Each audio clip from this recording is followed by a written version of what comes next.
पवनम्र सूर्यनाथ किरीट कोटि सलग्न रत्न किंचविदूषराद प्रसुतापि मलमुक्मपि प्रकट भक्त्या जले जनपति बहुधा विसिंचे कर्पबंध निगडीरपिहीन ताप्तम ज्ञात्वा विभक्त सप्रमादिदेयम् ओम श्री कलमस्गणोन्मतनादे सुदोदग्रव्य महाभिषेकम् ओम ह्रीं श्रीं क्लीं ऐं हं मं मं हं हं सं सं तं तं पं पं वं वं हं हं सं सं तं तं झं झं झिं झिं शिं शिं शिं शिं द्रां द्रां द्रीं द्रीं द्रावदर्णमूर्ते भगवती श्रीमती पवित्र जलेन जिनपिष्यामि स्वाहा। ससे टोटर कलसा प्रभु जी के सिर डूरे ससे टोटर कलसा श्री जी के सिर डूरे ससे टोटर कलसा प्रभु जी के सिर डूरे ससे टोटर कलसा श्री जी के सिर डूरे उदक चंदन तंदुल पुष्प के चरसोदे पसदो बबलादिगे धवल मंगल गाने रवाकुले जिन ग्रहे अभिषेक के महम ओम ह्रीं श्री पांडुक शिला पर विराजमान बागुन चनागे प्रथम किला सुप्रांते जलादि अर्घम निपामति स्वाहा। ओम नमः सिद्धेभ्याम ओम नमः सिद्धेभ्याम श्री वित्रागणमाम ओम नमोर्ते भगवते श्रीमती पार्श्वतक्राय द्वादश गण परविष्टिताय सुकृतय पवित्राय सर्वज्ञान संभुवे सिद्धाय बुद्धाय परमात्मे परम सुखाय त्रिलोकमय बताय अनंत संसार चक्र परमितने अनंत दर्शनाय अनंत ज्ञानाय अनंत वीराय अनंत सुखाय सिद्धाय बुद्धाय त्रिलोकव्य शंकर सत्य ज्ञान सत्य ब्रह्मण्य धनंद फणामंड मंडिता ऋषियारिका सराव सराविका प्रमुख चतुसंगोष विनाश घाति कर्मनाश एक घाति कर्मनाश अपवादम अस्माकं चंदी सिंधि विनिधि मर्त्योम चंदी सिंधि विनिधि अतिकामम चंद सिंधि विनिधि रतिकामम चंद सिंधि विनिधि क्रोधम चंद सिंधि विनिधि अग्निमम चंद सिंधि विनिधि सर्वशत्रुभयम चंद सिंधि विनिधि सर्वोपसक चंद सिंधि विनिधि सर विक्रम छंजनी सर भयम छंजनी सर राजमान छंजनी सर चोर भयम छंजनी सर धुष्ट भयम छंजनी सर मग भयम छंजनी सर्वात चक्र भयम छंजनी स्वर परपुत्रम सर परमंत्रम छंजनी सर क्षूल रोगम छंजनी सर शैगरोगम छंजनी सर कुष्ठरोगम छंजनी सर कुरोगम छंदी छिंदी सर नरमारिम छंजनी सर गजमारिम छंजनी सर वासमारिम छंजनी सर गौमारिम छंजनी सर महिषमारिम छंजनी सर धान्यमारिम छंजनी सर वृक्षमारिम छंजनी सर गुलमारिम छंजनी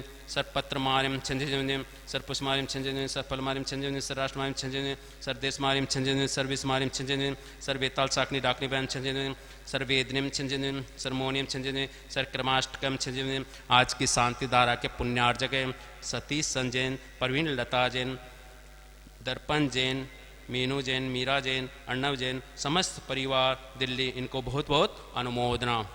ओम सुदर्शन महाराज माम चक्र विक्रम तेजोबल सौरवीर शांति कुरकुरु सर जनानंदम कुरकुरु सर गोकुलानंद कुरकुरु सर भव्यानंद कुरकुरु सर ग्राम नगर कीट करोड़ मठपतन तरुणमुख समानंद कुरकुरु सर लोकानंद कुरकुरु सर देशानंद कुरकुरु सर यजमानंद कुरकुरु सर दुगनंद पच पच कुट कुट शीघ्रम शीघ्रम यत सुखम सुलोक शिवादि वैष्णव वजदम अभयम शिव मारुगिम सस्त्रिदेव श्री शांति रस्तो सिमस्त कुलकुतन दंदानिम सदा सुपदम प्रभु चंद्र प्रभु वासुपूज्य मलि वर्धमान पुष्दन शीतल मुनीश्वर नैमनाथ पाशनाथ तव जन्म नम ओम नमोर्ते भगवते श्रीमती प्रेक्षणा दोष कर्म सा दीदी जो मूर्ति श्री शांतिनाथ शांति करा सब पाप विनाश सर्व विघ्न विनाश सर्व रोगो समृद्धि विनाश सब प्रकट सुदोपद विनाश सब सामड़ा विनाश ओम राम रीम रोम रोम रम सर्व सर्व शांति कुरकुरु स्वाहा। संपूजिकन प्रतिपालिकाना यतीन्द्र सामानि तपोधनाना दिशस्य राष्ट्रस्य पुरस्य राज्ञं करोतु शांतिं भगवान् जिनेन्द्र करोतु शांतिं भगवान् जिनेन्द्र करोतु शांतिं भगवान् जिनेन्द्र। ओम ह्रीं श्री पांडुक शिला पर विराजमान बागुन चनाग्रे शांति दर प्रांते जलादिर्गम निपामति स्वाहा। ओम ह्रीं जितने भी मुनिराज उपाध्याय आचार्य गण के चरण कमलों नमस्कार के चरण कमलों में अनंत प्राप्ति अर्घम निपामति स्वाहा। शोर मचाऊं गली गली हे गुरुदेव प्रणाम आपके चरणों में सारे तीर्थ धाम आपके चरणों में ये पुद्गल के 6 भेद किए। इनको समझने के बाद हम आत्मा को कर्म को पुण्य पाप को समझने में बहुत कुछ मदद मिल सकती। देखिए आप लोग स्थूल स्थूल शब्द पुद्गल में स्थूल स्थूल होता है। स्थूल स्थूल पुद्गल क्या है? जैसे कुदरती लकड़ी है उसको तोड़ सकते हैं ले जा सकते जोड़ सकते जोड़ के बाद निशान रह जाए कुदरती जैसे नहीं होते।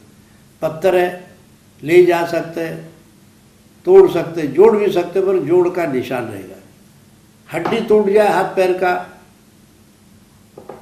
तो जोड़ तो सकते हैं पर कुदरती जैसे नहीं जुड़ सकता, उसमें बाल इतना कई निशान जरूर रहेगा, यहाँ से जोड़ा है, ये महत्वपूर्ण है। इसलिए उसको स्थूल स्थूल कहते हैं। स्थूल स्थूल में विशेषता, जोड़ सकते, तोड़ सकते, ले जा सकते, ला सकते, पर जो जोड़ने के बाद निशान जिसमें रह जाए उसको स्थूल स्थूल पुद्गल कहते हैं। अब चलिए केवल स्थूल, ले जा सकते, तोड़ सकते, जोड़ सब निशान नहीं रहे, उसको केवल स्थूल शब्द द्वारा पुद्गल को, मेटर को कहते हैं। कैसे? चांदी सोना धातु पदार्थ टुकड़े करो, पिघलवा दो तो कहाँ से आपने टुकड़े किए थे पता नहीं चलता। दूध है, तेल है, पानी है, अलग अलग बर्तन में टुकड़े करो और एक में मिला दो तो कहाँ से आपने उसको अलग किया था, काटा था। इसलिए वो स्थूल है।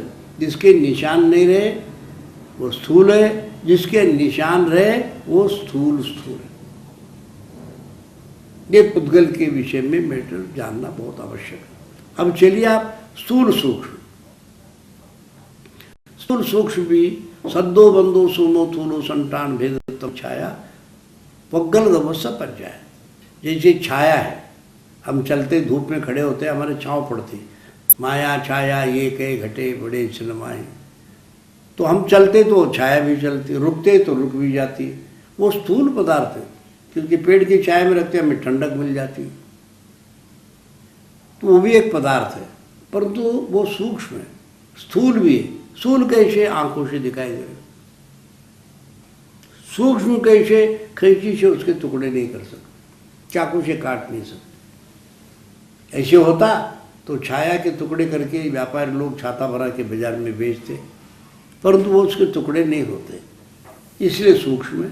स्थूल इसलिए कि हमें आंखों से दिखाई दे रहा है, चल रहे तो चलता भी है, पेड़ हिल रहा हो तो वो छाया भी हिलती है, तो इसलिए कोई एक सूक्ष्म पदार्थ है, आंखों से दिखने से स्थूल है, और वो सूक्ष्म किसी शस्त्र से काट नहीं सकते, टुकड़े नहीं कर सकते, इसलिए सूक्ष्म। अब चलिए सूक्ष्म स्थूल हो गया, स्थूल सूक्ष्म जो हमारे शब्द है, ये सूक्ष्म भी है और स्थूल भी है। सूक्ष्म क्यों है, स्थूल क्यों है? अब तक तो छाया दिखाई दे रही थी आंखों से, शब्द आंखों से दिखाई नहीं देते। ओम नमः।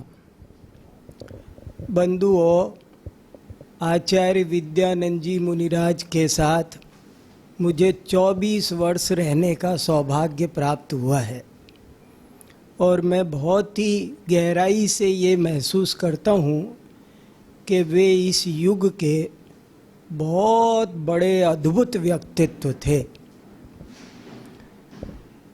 अनेक क्षेत्रों में उनकी ऐसी कुशलता थी कि जिसका कोई सानी नहीं है। वे बहुत बड़े ज्ञानी थे। उन्होंने जैन धर्म दर्शन के तो लगभग सभी ग्रंथों का अध्ययन किया ही था, पर उन्होंने दूसरे धर्मों के भी हर ग्रंथों का बहुत अच्छा अध्ययन किया था। चारों वेद, 18 पुराण, अनेकानेक उपनिषद, ब्राह्मण, आरण्यक आदि ग्रंथों का बहुत गहरा उनका अध्ययन था। अनेक संस्कृत के विद्वानों, कुलपतियों जैसे कि प्रोफेसर मंडन मिश्र, प्रोफेसर वाचस्पति उपाध्याय आदि से भी उनकी निरंतर ज्ञान चर्चा होती रहती थी। इतिहास और पुरातत्व में उनकी अद्भुत गति थी। वे ब्राह्मी लिपि के विशेषज्ञ थे, बड़े बड़े शिलालेखों को पढ़ना जानते थे। उन्होंने अनेक बार यहाँ पर ब्राह्मी लिपि की कार्यशालाएं की, जिसमें दिल्ली विश्वविद्यालय और जवाहरलाल नेहरू विश्वविद्यालय से बहुत सारे लोग प्रोफेसर तक पढ़ने आते थे। उनको अनेकानेक भाषाएं आती थी। केवल प्राकृत संस्कृत ही नहीं, बल्कि लगभग 17-18 भाषाओं में वे पारंगत थे। व्याकरण शास्त्र में उनकी बड़ी महारत थी। उन्होंने कातंत्र व्याकरण, अष्टाध्यायी और जाने कितने व्याकरण ग्रंथों का बहुत गहरा अभ्यास किया था। उनका आयुर्वेद भी बहुत अच्छा था, उनका ज्योतिष ज्ञान भी बहुत अच्छा था। क्या बताया जाए, आचार्य विद्यानंद ऐसे थे मानो चलता फिरता विश्वविद्यालय। ये मैंने अपने अनुभव से देखा है। उन्होंने साहित्य की किताबें इतनी अधिक, उनको रोजाना 2, 4, 10 नई किताबें चाहिए थी। जब भी विश्व पुस्तक मेला भरता था तो हमको भेजते थे, औरों को भेजते थे, किताबें लाओ। अभी ये मैं जहाँ जिस स्थान पर बैठा हूँ वो स्थान, यहाँ सामने आचार्य श्री की डायरियाँ रखी हुई है। वे अपने हाथ से मोती जैसे अक्षरों से लिखा करते थे, नोट्स बनाया करते थे। अध्ययन इतना सूक्ष्म था कि ध्वजा हमारी कैसी होती है, कब अकाल पड़ेगा, किस वर्ष सुकाल पड़ेगा, उनको हमने वचन सिद्धि सी देखी। जो मुंह से कह देते थे वो होता था। और बड़े बड़े राष्ट्रपति, प्रधानमंत्री सब उनके पास बड़े ही आदर विनय के साथ में आते थे, ज्ञान चर्चा करते थे और बहुत प्रसन्न होते थे। एक बार की बात है कि मनमोहन सिंह जी, जो उस समय वित्त मंत्री थे देश के, वे आए। और वे जब आए तो आचार्य श्री ने उनको अपना कमंडल दिखाया और कहा कि देखो, भूमंडल का अर्थशास्त्र हमारे कमंडल में रहता है। तो वो मनमोहन सिंह जी ने पूछा आश्चर्यचकित होकर के, वो कैसे, भूमंडल का अर्थशास्त्र आपके कमंडल में कैसे? तो उन्होंने नीति वाक्यामृत की एक संस्कृत पंक्ति प्रमाण सहित बोली। आचार्य श्री की एक सबसे बड़ी विशेषता ये थी, वे एक लाइन भी बिना शास्त्र प्रमाण के नहीं बोलते थे। उनको हजारों श्लोक गाथाएं कंठस्थ थी। तो उन्होंने तुरंत बोला, आय वे मुखयो मुनि कमंडलु रेव निदर्शनम, के हमारे कमंडल में आय का रास्ता बड़ा है और व्यय का रास्ता छोटा है। जिस देश में आय के स्रोत ज़्यादा होंगे, व्यय के स्रोत कम होंगे, उस देश की अर्थव्यवस्था हमेशा तरक्की करेगी। मैं ये बताना चाहता हूँ कि आचार्य विद्यानंद जी जैसा साधु बहुत मुश्किल से हजारों वर्षों में कोई पैदा होता है। ऐसा ज्ञानी ध्यानी साधु हमको देखने को मिला और उन्होंने ऐसी ऐसी बातें बताई। आज हमको उनकी किताबों को पढ़ना चाहिए, उनके बताए मार्ग पर चलना चाहिए।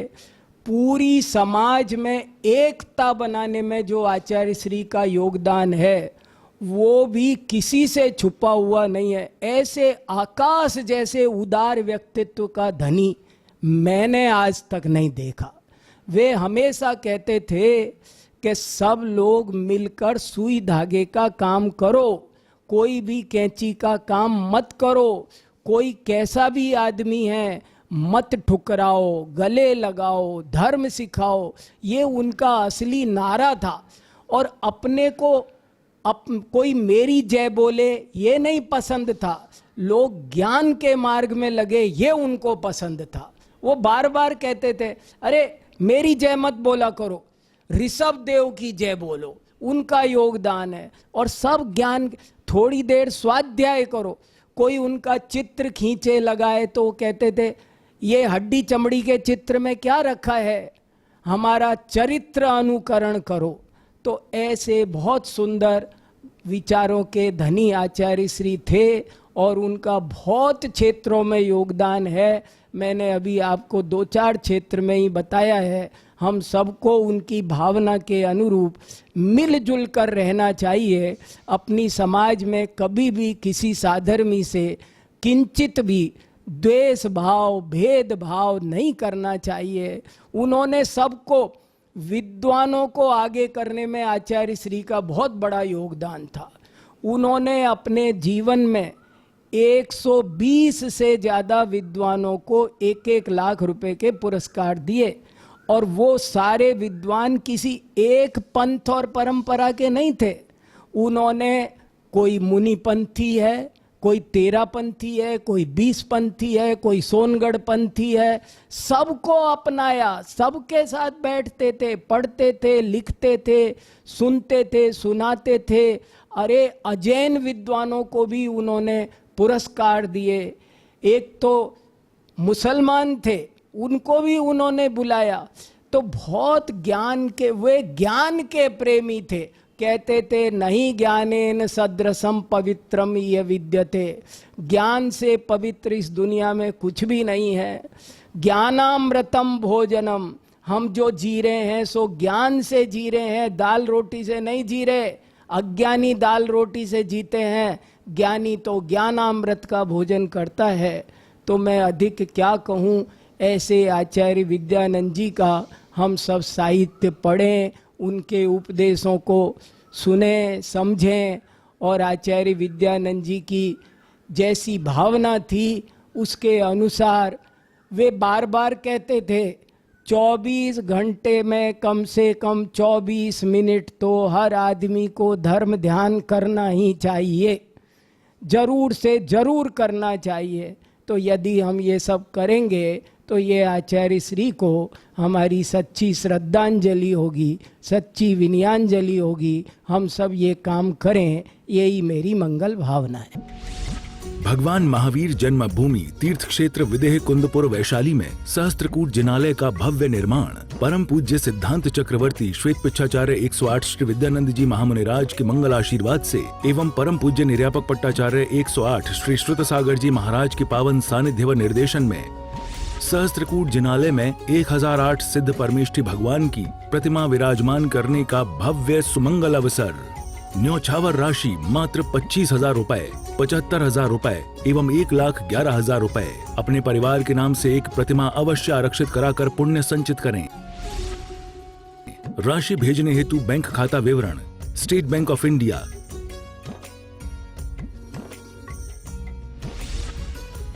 नोट, राशि जमा कराने के पश्चात संपर्क अवश्य करें।